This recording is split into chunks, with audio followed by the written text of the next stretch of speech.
이 시간 선포될 하나님의 말씀은 구약성경 레위기 26장 1절에서 4절까지의 말씀 보겠습니다.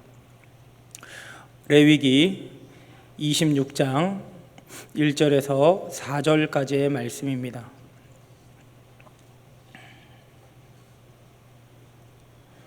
레위기 26장 1절에서 4절까지의 말씀, 우리 서로 교독하고 마지막 절 함께 읽도록 하겠습니다. 제가 1절 읽습니다.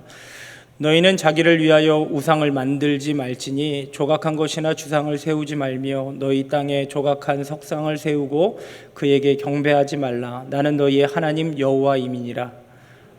내 안식일을 지키며 내 성소를 경외하라. 나는 여호와이니라. 너희가 내 규례와 계명을 준행하면 내가 너희에게 철따라 비를 주리니 땅은 그 산물을 내고 밭의 나무는 열매를 맺으리라. 아멘. 오늘 이 자리에 나오신 우리 귀하신 성도님들에게 그리스도의 은혜와 평강이 더욱 넘치시기를 주님의 이름으로 축복합니다. 우리 온 교회가 함께 선교를 위하여서 힘을 모으고 있는 중요한 때입니다. 가는 선교팀이든 보내는 우리 성도님들이든 우리 각자의 부르심을 받은 그 자리에서 주님 명령하신 대로 순종하고 승리하는 모든 우리 꽃동산 교회 교우되어지시길 다시 한번 주님의 이름으로 축복합니다. 말씀에 들어가기에 앞서서 저는 다시 한번 제 자신을 돌아보는 의미에서 우리에게 있어서 하나님 앞에 서 있는 우리에게 있어서 가장 중요한 것이 무엇인가를 되새겨 볼 때에 두 말씀을 통하여서 이것이 가장 중요하다라는 것을 깨닫게 되었습니다. 로마서 5장 1절과 고린도후서 5장 20절 말씀인데요. 제가 읽어드리겠습니다. 로마서 5장 1절. 그러므로 우리가 믿음으로 의롭다 하심을 받았으니 우리 주 예수 그리스도로 말미암아 하나님과 화평을 누리자. 고린도후서 5장 20절. 그러므로 우리가 그리스도를 대신하여 사신이 되어 하나님이 우리를 통하여 너희를 권면하시는 것 같이 그리스도를 대신하여 간청하노니 너희는 하나님과 화목하라. 하나님과 화평을 누리자. 하나님과 화목하라. 결국에 하나님과 화목하는 것이 우리 구원받은 하나님의 백성들에게 있어서 가장 중요한 의무이다라는 것 다시 한번 되새겨 볼 수가 있습니다. 예수님께서 십자가 대속의 은혜를 누리는 성도들에게 가장 중요한 거 하나님과 화목한 것이다 라고 하는 것인데요. 이 하나님과 화목하라 할 때 이 화목이 카탈라소라고 해가지고 몸모에 대하여라는 전치사와 그리고 바꾸다 교환하다 라고 하는 뜻의 동사가 합쳐진 합성어입니다.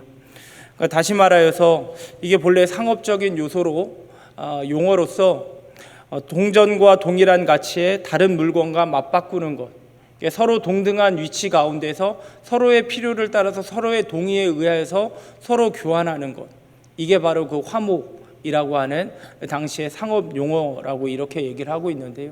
이것을 사도 바울이 하나님과 죄인인 우리의 관계 안에서 지금 이거를 사용하고 있다라고 하는 거죠.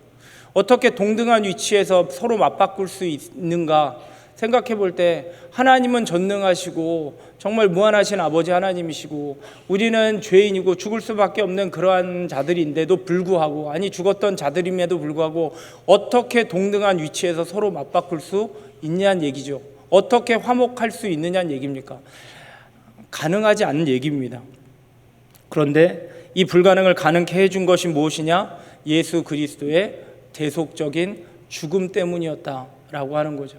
하나님과 우리 가운데 막혀져 있는 그 죄의 담을 예수님께서 친히 오셔서 자신이 죽음으로 말미암아 그 죄의 담을 허물어 버리시고 결국 하나님과 우리가 의인이 되어서 하나님과 동등하게 서로 화목할 수 있도록 기회를 주셨다라는 것. 그러므로 말미암아 우리 예수 그리스도로 말미암아서 우리 하나님과 화목할 수 있게 되었다라고 하는 거죠. 그렇다라고 한다면 사도가 명령하고 있는 하나님과 화목하라는 명령은 어떠한 의미입니까? 화목하지 않아서 화목하라는 명령이 아니라 이 말씀에는 어떠한 표현이 들어가 있는 거냐면 너희가 주님으로부터 거저 은혜를 받은 구원을 받은 성도라고 한다면 누구든지 실시간으로 하나님과 화목을 누려야만 하고 그리고 너희가 하나님과 화목한 상태인지를 항상 매 시간마다 점검해 보아야 한다라고 하는 그 준엄한 명령의 의미가 그 가운데 담겨져 있다라고 하는 거죠. 하나님과의 화목을 실시간으로 누려야 하고, 그리고 나는 하나님과 지금 현재 화목을 누리고 있는가를 매 시간마다 점검해 보아야 한다라고 하는 겁니다. 그러기 위하여서는 우리가 반드시 해야 될 게 하나가 있어요.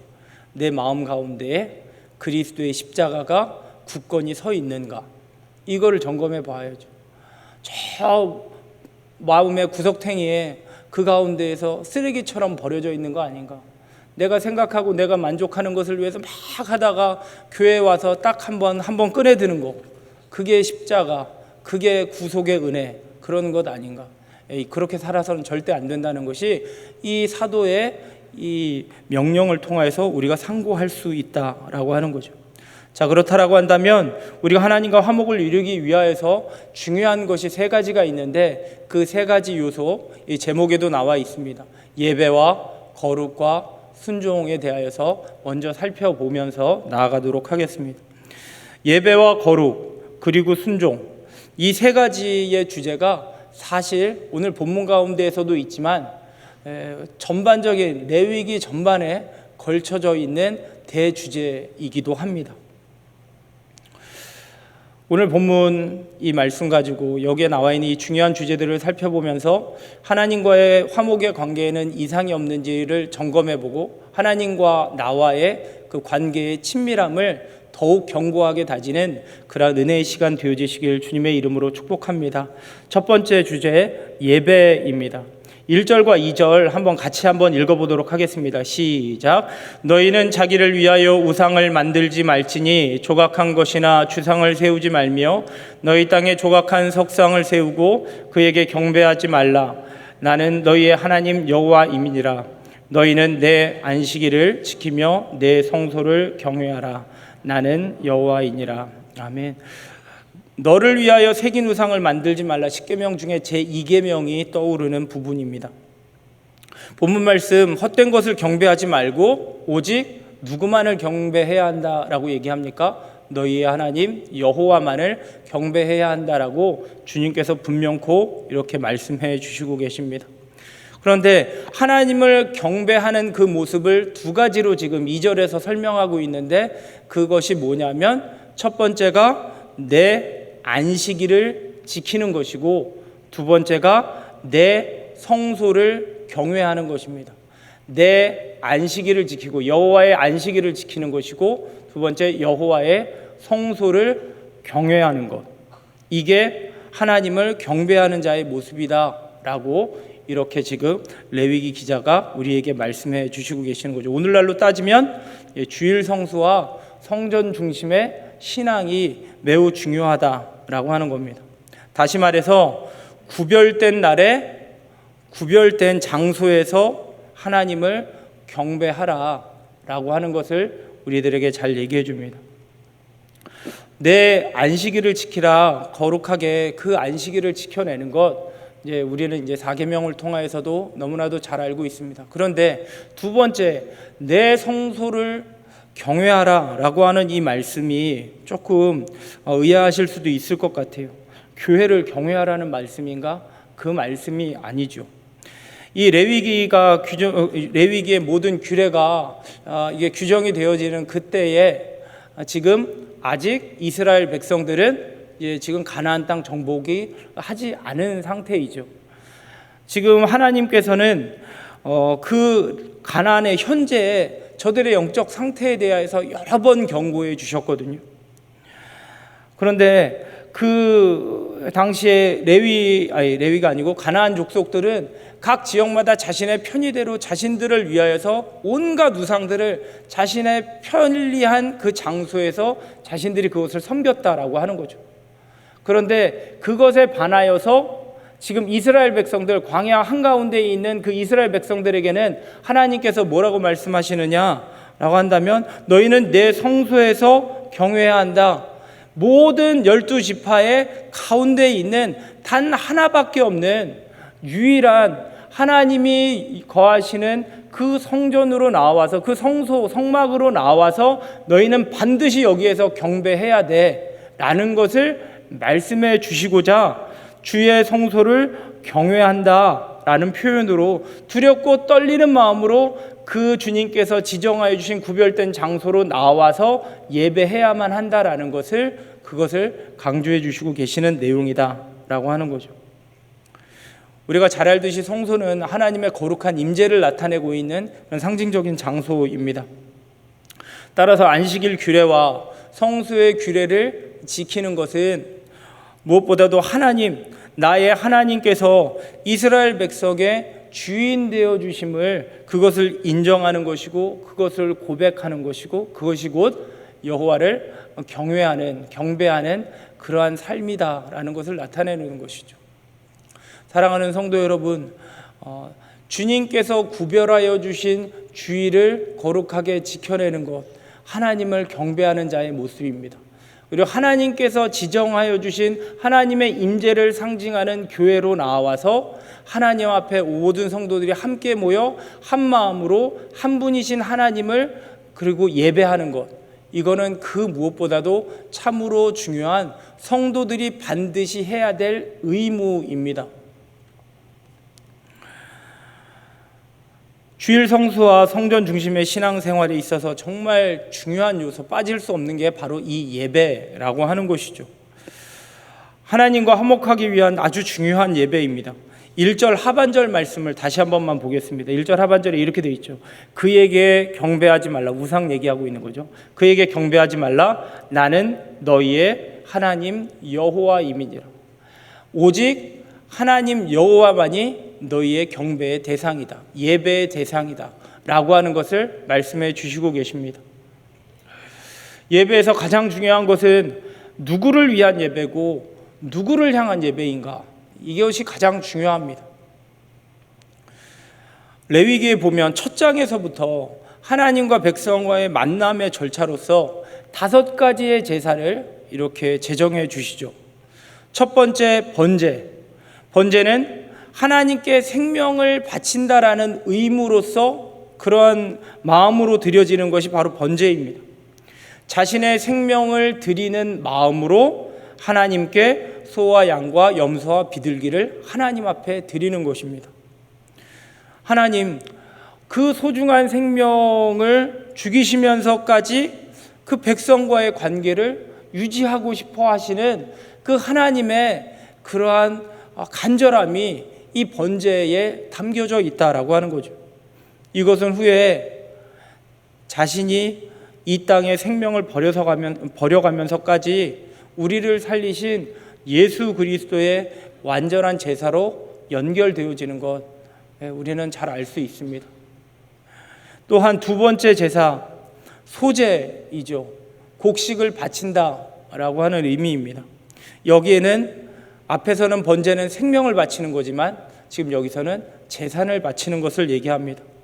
성실하게 노력한 결과로 얻은 그 곡식을 감사하는 마음으로 하나님께 드려지는 것이 바로 소제에 담겨져 있는 그 의미입니다.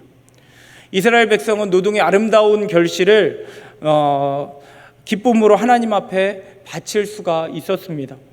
번제와 소제를 통하여서 우리가 볼 때 하나님께서는 생명과 그리고 우리의 전 재산을 포함한 그 모든 것, 예배와 삶의 그 전반부를 걸쳐서 이스라엘과 거룩한 관계를 맺고자 하시는 하나님의 그 간절함이 이 번제와 소제 가운데에 가득 담겨져 있다라고 하는 거죠. 화목제, 세 번째 화목제가 있습니다. 백성에게 감사한 일이 생겼을 때 드려지는 것이 화목제입니다. 특별히 이 화목제에는 하나님과 나와의 관계 안에서 이루어지는 것보다 더 확장되어서 이웃과의 관계, 이웃과의 나눔까지도 요구하고 있는 것이 화목제다라고 하는 것이죠. 번제는 그 몸통 전체를 하나님께 드리는 것이지만 화목제는 그 내장만 불태워서 하나님 앞에 드리고, 그리고 그 모든 부위에 남은 고기는 이웃과 함께 나누어서 먹게 하였습니다. 특별히 암컷이나 수컷이나 어떤 그 품종에 전혀 그런 구분 없이 모두 드릴 수 있게 하여 주심으로 말미암아 드릴 수 있는 재물의 폭을 넓게 해 주셨다라고 하는 거죠. 그만큼 나눔의 폭을 넓게 할 수 있었다라고 하는 거죠. 이웃과 더 많이 나눌 수 있기 때문에 그렇게 폭을 넓혀 주셨습니다. 하나님의 관심사, 우리의 삶과 우리의 생명뿐만 아니라 이웃과의 좋은 관계를 맺게 하는 것도 바로 이 화목제에 담겨져 있는 하나님의 간절함이 포함되어져 있다라고 하는 겁니다. 네 번째 제정하여 주신 그 예배는 속죄제입니다. 이스라엘 백성이 죄를 범하여서 하나님과의 관계에 문제가 생겼을 때에 이를 바로잡게 하기 위한 제사가 바로 속죄제라고 하는 거죠. 내가 하나님 앞에서 범죄하였어요.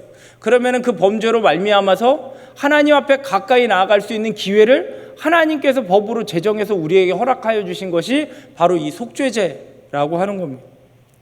어떻게 보면 이 속죄제가 우리에게 있어서는 참으로 복음이 아닐 수가 없는 거죠. 하나님이 용서해 주지 않으면 그건 끝인 거거든요. 그런데 하나님은 용서해 주시겠다라고 기회를 이스라엘 백성들에게 주신 것입니다. 하지만 레위기에 있는 이런 속죄의 절차는 매우 복잡하게 되어 있죠. 그 죄에 따라서 해당되어지는 그 품종과 그러한 것들, 그러한 자세를 가지고서 먼 곳인 그 성막까지 하나님 앞으로 가지고 나와야 돼요. 그 가운데는, 그 경로 가운데는 수많은 백성들의 비난도 아마 그 가운데에 담겨져 있을지 모르겠습니다. 근데 여러분, 그것과 대조하여 볼 때 오늘을 살고 있는 우리들이 속죄할 때는 어떻습니까? 얼마나 간편하고 얼마나 쉽습니까? 그런 걸로 볼 때 우리에게 허락되어진 예수 그리스도의 이 십자가의 이 속죄의 사건, 이것은 더할 나위 없는 큰 은혜가 아닐 수 없다라고 하는 거죠. 하나님께 받은 이 속죄의 은총을 정말로 크게 감사하며 정말 나에게 허락되어진 이 모든 시간 하나님 앞에 정말 진솔한 마음으로 가볍다라고 생각하고 쉽다라고 간편하다고 생각하지 말고 내 마음을 다 가득 담아서 옷을 찢는 게 아니라 마음을 찢으면서 하나님 앞에 용서함을 구하는 그러한 귀한 속죄를 이루는 우리 모든 우리 성도님들 되어지시길 주님의 이름으로 축복합니다. 마지막 다섯 번째 속건제는 부지 중에 내가 알지 못할 때에 하나님의 명을 어겼거나 이웃에 해를 가하고 또 의도하지 않게 실수하는 부분까지도 커버해 줄 수 있는, 보상해 줄 수 있는 그러한 것이 바로 이 속건제, 바로 그 예배이다 라고 하는 겁니다. 하나님 죄에 대해서는 용서해 줄 수 있지만 속건제를 제정해 주심으로 말미암아 그 이웃과의 관계에서 너가 책임져야 할 것은 책임져야 한다. 보상 제도를 하나님께서 이 예배를 통하여서 이거를 제정해 주셨다라고 하는 겁니다. 혹여나 자신이 속한 이스라엘 백성들에게, 이스라엘 공동체에게 자신의 부지로 말미암아서 혹여나 그 공동체에 틈이 가지 않도록, 흠이 가지 않도록 그것을 책임감 있게 공동체를 회복시킬 수 있는 기회, 그 은혜를 속건제를 통하여서 하나님께서 허락해 주셨다라는 얘기입니다. 이 예배 가운데에는 그러니까 하나하나를 놓고 보면 다 하나님의 은혜로 우리들에게 일방적으로 제정해 주신 하나님의 은혜의 자리이다 라고 하는 거죠. 우리가 그 은혜의 자리에 값없이 나와서 하나님 앞에 예배할 수 있다 라고 하는 것은 더할 나위 없는 하나님의 큰 은혜요 축복인 줄 믿습니다. 예배 앞에 나오는 우리 모두 정말로 그냥 형식적으로 그냥 어떠한 우리의 것을 이루기 위해서 나오기보다는 나에게 이러한 큰 은혜를 베풀어 주신 구원의 하나님 앞에 먼저 감사함으로, 또한 우리의 그런 잘못되어진, 또 부지 중에 잘못되어진 그 모든 것들을 하나님 앞에 진지하게 마음을 찢는 마음으로 진솔하게 회개함으로 하나님과 정말 온전한 그런 관계를 맺고 하나님 앞에 영광 올려드리는 참된 예배자들 모두가 되어주시길 주님의 이름으로 축복합니다. 두 번째 우리가 또 살펴보아야 할 것은, 우리가 하나님과 화목을 이루기 위해서 중요한 것은 거룩입니다. 2절 말씀 상반절에 보게 되어지면 너희는 내 안식일을 지키며 라고 할 때 저는 이 지키며 라고 하는 이 단어, 지키다라는 단어에 또 주목해 보았습니다. 이 샤마르라고 하는 이 동사인데요, 이 동사 가운데에는 이중적인 의미가 담겨져 있다라고 합니다. 하나님을 향한 내 마음, 내 신앙을 하나님 앞에 표출해 보이는 거예요. 드러내는 것입니다. 감사함으로 또 회개함으로 하나님 앞에 그 모든 것들을 내 마음속에서만 웅얼거리는 게 아니라 이것을 겉으로 드러내 보이는 겁니다. 동시에 하나님뿐만 아니라 사람들에게도 이것을 표출해 보여주는 거예요. 하나님 앞에 또 기도하고 하나님 앞에 예배하는 것도 있지만 우리가 사람들 앞에서 하나님을 시인하는 자의 모습으로서 이러한 모습을 우리들의 신앙을 믿음을 나타내 보여주는 것, 안에서 바깥으로 적극적으로 표출하는 것, 바로 이것이 지키다라는 단어 가운데 포함되어져 있습니다. 또한 역으로 외부에서 내 안으로 들어오는 것들, 그러니까 특별히 유혹 그리고 방해하려고 하는 것들, 내 발목을 잡으려고 하는 그런 걸림돌이 되어지는 부정적인 요소들을 방어하고 제어하, 그러니까 결국은 사수하고 그것을 수호하는 것, 지켜내는 것, 이것이 바로 이 샤마르라고 하는 이 동사 안에 포함되어져 있는 의미다라고 하는 거죠. 하나님께서 이스라엘 백성들을 가나안으로 이끌어 주실 때 염려되어지는 것이 두 가지가 있었어요. 첫 번째, 저들이 종되었었던 땅 애굽의 문화를 그리워하고 있다라는 것. 그러니까 뭐만 툭 하면은 우리를 왜 이곳으로 데려와서 이렇게 고생을 시키느냐 이거였었잖아요. 애굽을 잊지 않는 거예요. 그리고 두 번째, 지금 앞으로 저들이 지금 정복해 나아가야 할 가나안의 문화에 저들이 그 문화 가운데 젖어들 것 같아서 젖어들까봐, 아니 젖어들지요. 그것을 하나님께서는 염려했습니다. 과거로는 애굽, 앞으로는 지금 가나안의 그 문화가 저들 가운데 호시탐탐 도사리고 있는 그러한 상황이었다라고 하는 겁니다. 이것을 해결하기 위해서 하나님께서는 모세를 통하여서 40년간 광야에서 그토록 저들을 교훈하고 교육하여 주었어요. 그럼에도 불구하고 이스라엘 백성들 어떻게 되었습니까? 훗날에 이스라엘 백성들 결국에는 하나님의 그 염려하심 그대로 그 문화 가운데 고스란히 젖어들어서 우상을 숭배하고 하나님을 버리고 자기 옳은 대로 자기 소견대로 따르는 그러한 교만함을, 패역함을 보이게 되어지는 것 우리가 너무나도 잘 알고 있습니다. 거룩에 대하여 실패한 것이죠. 하나님께서 나에게 허락하여 주신 이 성결함, 하나님의 백성으로의 그 정체성을 그 백성들은 세상의 것과 맞바꾼 것입니다. 특별히 레위기 20장에 보게 되어지면은 반드시 죽여야 할 죄에 대하여서 명시하고 있는데요. 하나님께서는 이스라엘 공동체가 절대로 용납할 수 없는 악에 대해서는 단호하게 잘라버려야 된다. 반드시 죽여서라도 그것을 잘라버려야 된다라고 분명히 말씀해 주셨습니다. 가만히 내버려두면 공동체에 막연한 폐를 끼치기 때문에 그렇습니다. 그래서 거룩에 대하여서 단호하게 이스라엘 백성들에게 이렇게 명령을 하셨어요. 레위기서 20장 26절에 보면 너희는 내게 거룩할지어다. 이는 나 여호와가 거룩하고 내가 또 너희로 나의 소유를 삼으려고 너희를 만민 중에서 구별하였음이라. 거룩, 결국은 구별됨이죠. 세상으로부터, 죄로부터 구별된 하나님의 부르심을 받았음에도 불구하고 이것을 지키지 못한다라고 한다면 반드시 그 땅에서 토해낸다, 죽인다, 심판한다 라는 말씀을 해주고 계십니다.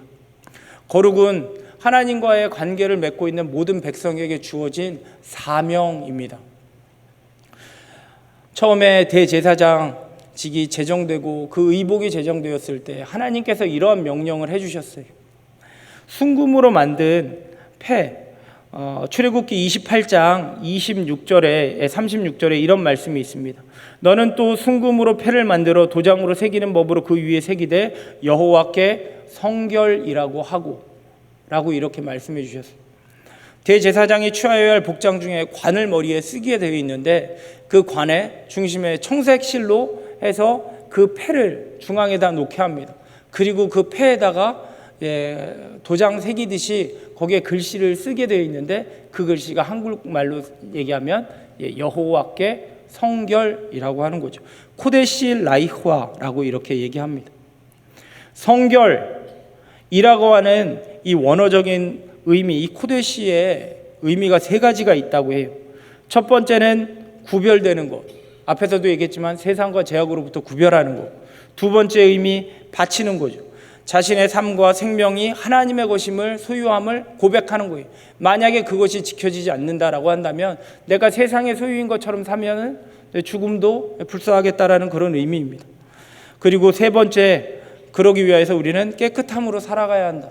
지속적인 성결의 상태를 유지하겠습니다 라고 하는 서원이 이 코데시라고 하는 이 단어, 성결이라는 단어 가운데 포함되어져 있다라고 하는 겁니다. 구별되다, 그리고 바치다, 그리고 깨끗하다, 성결하다 라고 하는 것. 이 안에는 이제 회개의 의미도 담겨져 있습니다. 그런데 레위기서에서 말하고 있는 이 거룩은 단순히 하나님과 나와의 관계에서만 국한되어져 있지 않습니다. 다시 말하여서 레위기에는 수많은 법과 그런 율례들이, 그런 율법들이 그 가운데 제정되어져 있는데 그 제정되어진 것들을 보면 하나님 앞에서의 거룩함, 성결함을 유지하기 위해서 이 율법들을 반드시 지켜야 하는데 그 지켜야 할 법 가운데에는 이웃과의 관계도 분명히 들어가 있다라고 하는 거죠. 그러니까 내 거룩을 지키는 그 범주 안에는 이웃과의 선한 관계를 유지하는 것도 그 가운데 들어가져 있다라고 하는 거예요. 거룩은 하나님과의 관계에는 말할 것도 없고 가족과의 관계 속에서도 드러나야 되고, 나아가 제사를 드리고 난 다음에 제물을 처리하는 것에 대해서도 그것이 분명하게 포함되어져 있습니다. 농사를 짓고 난 후에 수확물의 처리, 품꾼의 싹새 처리, 장애인에 대한 자세, 노인에 대한 자세, 외국인에 대한 자세 등등, 이 거룩은 생활의 모든 부분에 전반적으로 다 지금 깔려져 있다라고 하는 것이죠. 거룩이란 것은 말로만 외치는 것이 아니라 하나님과 나와의 관계에서만 진행되어지는 것이 아니라 옆으로 내 이웃들과의 관계에서도 진행되어져야 하는 것이라고 하는 것입니다. 그런 의미에서 레위기 19장 18절의 말씀은 매우 중요한 말씀인데요, 제가 읽어드리겠습니다. 원수를 갚지 말며 동포를 원망하지 말며 내 이웃 사랑하기를 내 자신같이 사랑하라. 예수님께서도 선지자의 최고의 강령을 설명하여 주셨을 때 하나님을 사랑하고 그리고 내 이웃을 네 몸과 같이 사랑하라고 그렇게 말씀해 주신 것 우리는 기억하고 있습니다. 하나님께서는 정말 우리의 자신의 몸을 귀한 줄로 아는 그런 본능에 사로잡힌 우리들에게 그 본능을 뛰어넘어서 네 몸과 같이 네 옆에 있는 지체들도 그리고 어려움 당하고 있는 그 이웃들도 돌봐줘야 한다. 이것이 너의 거룩의 사명이다 라고 그 범주 안에 포함시켰다라고 하는 사실입니다. 한마디로 거룩은 사랑이고 또한 그 사랑에는 행함이 반드시 따라야 한다라는 것, 우리가 그것을 명심하고 위로는 하나님을 온전히 사랑하고 붙들고 또한 옆으로는 내 지체들 그리고 나의 공동체와 내 이웃들을 내 몸처럼 끌어안고 사랑하는 그런 거룩을 실천한 모두가 되어주시길 주님의 이름으로 축복합니다. 마지막으로 순종입니다. 하나님께서는 끝으로 이스라엘 백성에게 주신 그 규례와 율례를 다시 한번 상기시켜 주면서 오늘 본문 말씀 레위기 27장으로 이루어져 있는데 26절 거의 이제 그 부분의 전반적인 내용이 바로 그 내용이죠. 3절에 보면 이렇게 되어 있죠. 너희가 내 규례와 계명을 준행하면, 하나님의 말씀에 대한 온전한 순종을 요청하고 계시는 거죠.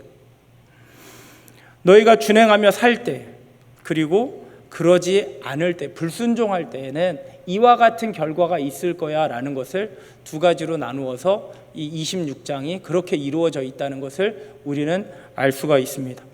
4절에서부터 13절까지 9절에 걸쳐서 순종할 때의 복을 나타내 주시고 있는데, 간략하게 설명하면 4절과 5절에서는 비와 풍성한 열매를 주시겠다고 약속하시고 6절에서 10절까지는 평안을 주시겠다고 약속하시고 그리고 11절에서 13절까지는 하나님의 임재를 약속해 주십니다. 어떻게 할 때? 하나님의 말씀을 준행하면서 그것의 약속을 지켜낼 때에 하나님께서 개인의 삶 그리고 국가적인 안보까지도 하나님 다 해결해 주시겠다고, 하나님이 함께 해 주시겠다고, 그렇게 복의 복으로 은혜 위에 은혜로 하나님 약속해 주시고 계세요.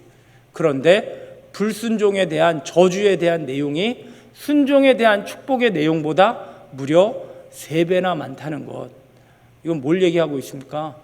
불순종할 이스라엘 백성을 매우 염려하고 계시는 하나님의 마음을 우리는 충분히 알 수가 있죠. 신명기 28장의 구조와 너무나도 같습니다. 3배 이상의 어떤 분량으로서 불순종을 했었을 때 너희는 이렇게 될 거야, 이렇게 될 거야. 구차할 정도로 하나님께서 반복적으로 계속해서 나열해서 말씀하시는 것은 하지 말라는 거죠. 그런데 백성들이 하나님의 말씀을 저버리고 그 순종의 그 엄청난 은혜를 저버리고 불순종의 저주로 불을 껴안고 기름을 껴안고 불구덩이로 들어가는 불나방과 같은 그런 모습을 이스라엘 백성 보여주게 되어집니다. 이 불순종으로 인한 말씀, 안타깝게도 훗날에 이스라엘 백성들에게 고스란히 적용되어집니다. 그런데 여러분, 오늘 읽지는 않았지만 26장의 마지막 부분에 결론에 이르르면 그 가운데서 또 하나의 하나님의 마음을 우리가 읽어볼 수가 있습니다.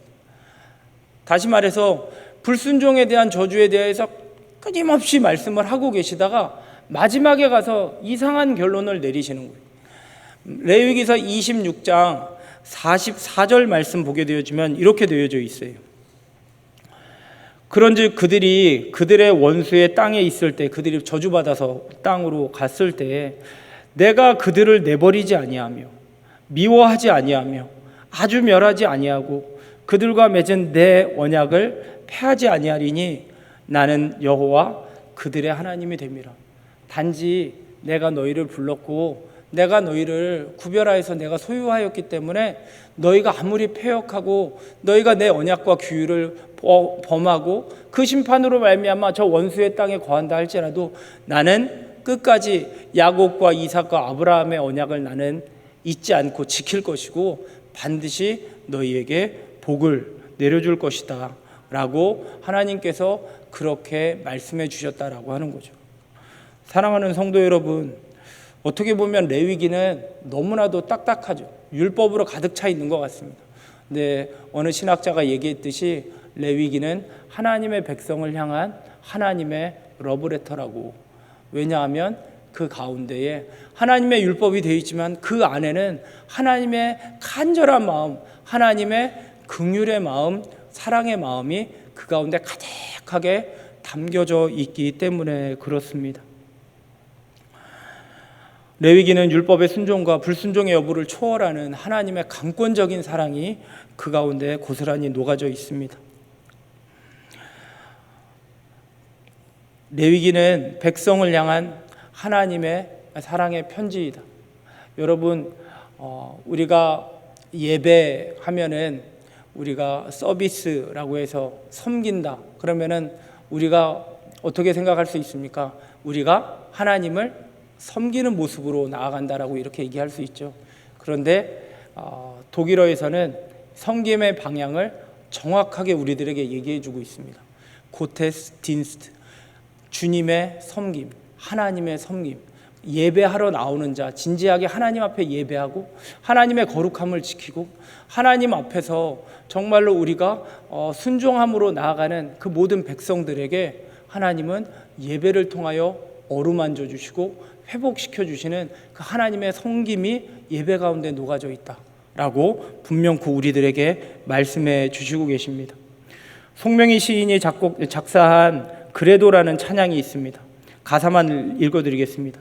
내가 나를 떠나가도 그래도 나는 너를 떠나지 않으며 네가 나를 버려도 그래도 나는 너를 버리지 아니하리라.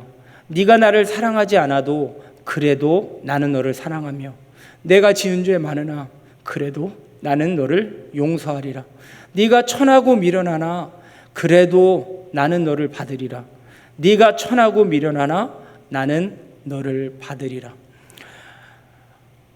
날마다 부어지는 하나님의 긍휼을 생각하시면서 하나님께 내게 맡겨주신 그 최소한의 것들을 그 은혜 안에서 감내하시면서 하나님께서 나에게 허락하여 주신 예배와 하나님께서 나에게 허락하여 주신 거룩과 하나님께서 나에게 허락하여 주신 그 말씀과 그 계명들의 순종함으로 말미암아 긍휼을 베풀어 주신 하나님 앞에 감사함으로 나아가 하나님 앞에 칭찬받는, 착하고 충성된 종이라 칭찬받는 우리 모든 성도님들 모두가 되어지시길 예수님의 이름으로 축복합니다. 아멘. 기도하겠습니다.